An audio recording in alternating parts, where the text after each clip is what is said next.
চিনি ঢালতে যাই আমার সাথে কি ঘটে গেল।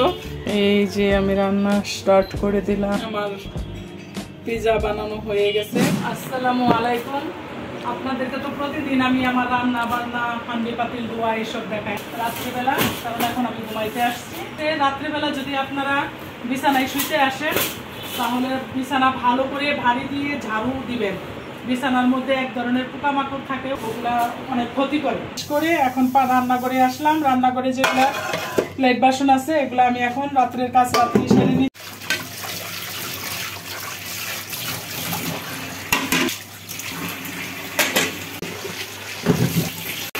আমি এই ফ্রাই প্যানটা নিয়েছিলাম বাণিজ্য মেলা থেকে, অনেক বছর লাস্টিং করছি আমার এই ফ্রাই প্যানটা, প্রায় 4-5 বছরের উপরে হয়ে গেছে।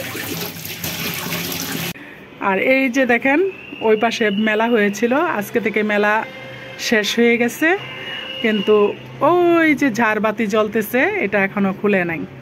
আর এখন রাত কয়টা বাজে জানেন? এখন রাত 12:30 বাজে। এখন ট্যাবলেট খুঁজতেছি যে ট্যাবলেটটা কোথায় আছে। এত এত ট্যাবলেটের মাঝে কি খুঁজে পাওয়া যায় বলেন তো?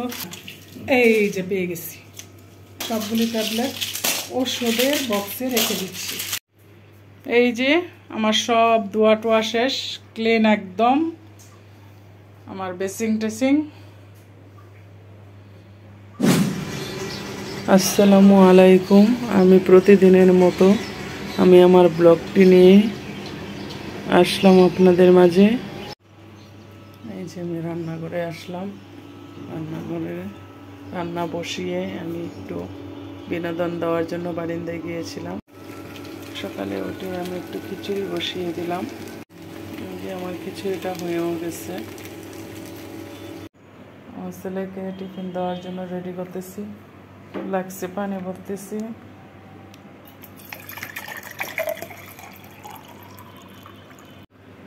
এই যে স্কুলে টিফিন দেওয়ার জন্য লাড্ডু নিচ্ছি, কারণ আমার ছেলে সকালবেলা কোনো কিছু খেতে চায় না, ঝালও খেতে চায় না, মিষ্টিও খেতে চায় না। এখন তাকে জিজ্ঞেস করছি তুমি কি খাবা, সে বললো যে লাড্ডু দেওয়ার জন্য।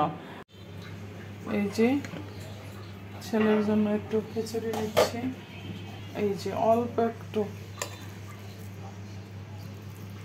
খিচুড়ি নিচ্ছি। পানির ফ্লাক্সটা দিয়ে দিলাম, টিফিন বক্স, চশমার গ্লাসটা মুছে দিচ্ছি। স্কুলে যাচ্ছি, দরজাটা লক করে দিচ্ছি। স্কুলে দিয়ে যাচ্ছি, ছেলেকে নিয়ে স্কুলে যাচ্ছি। আমরা এখন লিফটে থেকে যাচ্ছি।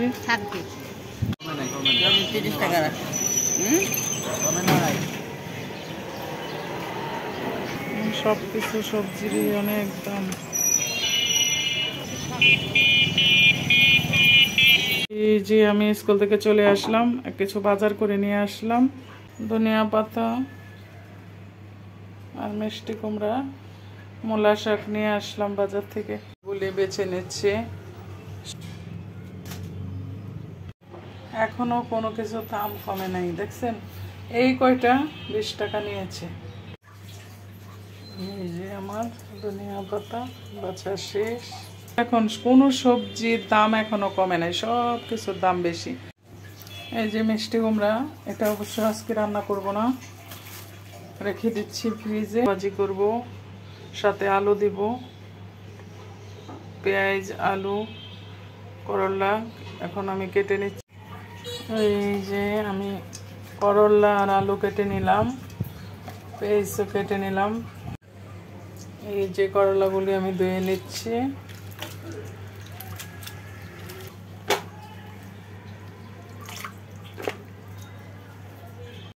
এই যে আমি শাকগুলি ধুয়ে নিচ্ছি, সবগুলি শাক ভালো করে ধুয়ে নেব। মূলা শাক দেখা যায় অনেক বেশি বালি থাকে, ভালো করে ধুতে হয়। এই যে আমি শাকগুলি ছুরি দিয়ে কেটে কুচি কুচি করে নেব।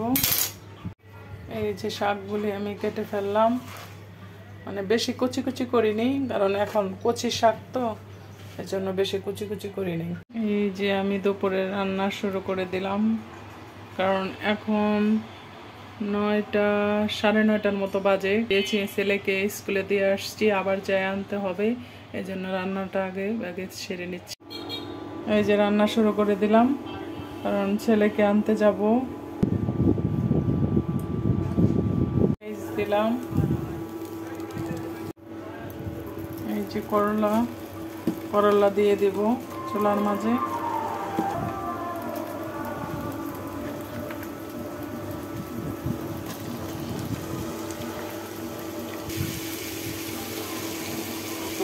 দিয়ে দেব, এই যে বাজিটা আমি নেড়ে ছেড়ে দিচ্ছি।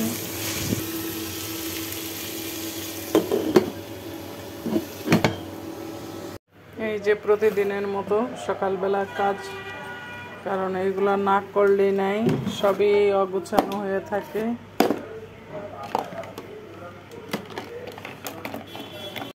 আমি এখন মশারিটা খুলে নেব, সকালের বাজি বসায়া এখন বাকি কাজগুলি সেরে নেব। এই যে আমি জানালার পর্দাটা সরিয়ে দিচ্ছি, কারণ প্রতিদিনের একই কাজ, কোনো মানে মিস নাই, প্রতিদিন এই কাজগুলি করতেই হবে। সকালে ঘর গোছানো, বিছনা গোছানো, সকালে বাচ্চাকে স্কুলে দিয়ে এসে এখন আমি আমার যত কাজ আছে সব কাজগুলি আমি সেরে নিচ্ছি একে একে। কি এলোমেলো হয়ে আছে, কোনো জিনিসের জায়গায় নেই।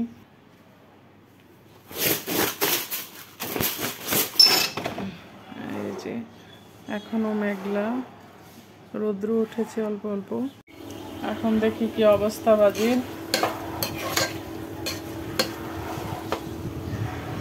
লবণ দিতে ভুলে গিয়েছিলাম, লবণটা দিয়ে দিচ্ছি।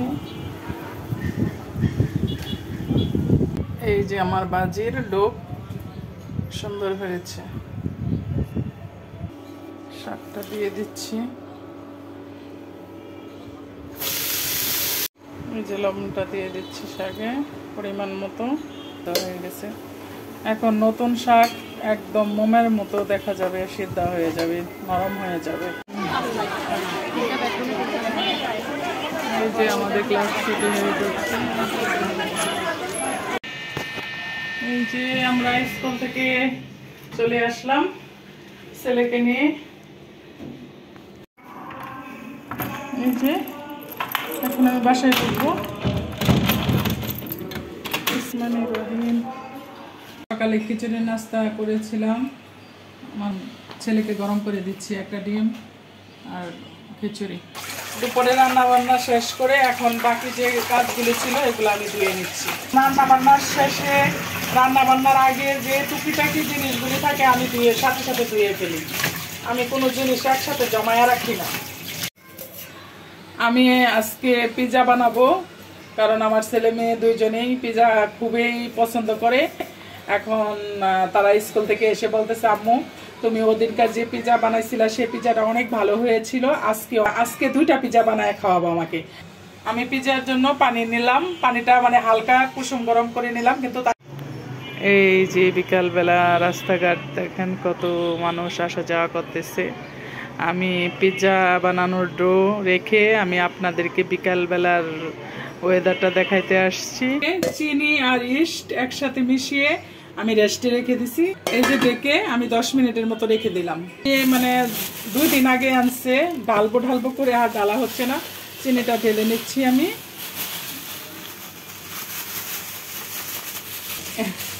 এই দেখেন চিনি ঢালতে যায় আমার সাথে কি ঘটে গেল, সব চিনি পড়ে গেছে। এই যে ভাগ্যিস আমি প্লেটের মধ্যে রেখে দিয়েছিলাম। এই যে পিৎজার জন্য সসেস কাটা হচ্ছে।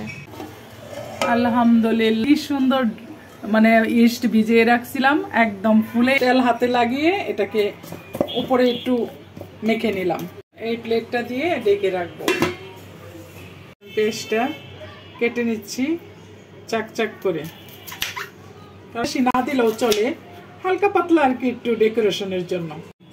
এই যে আমার পিৎজা বানানো হয়ে গেছে, সব দেওয়া হয়ে গেছে। এখন আমি ওভেনে নিয়ে যাব।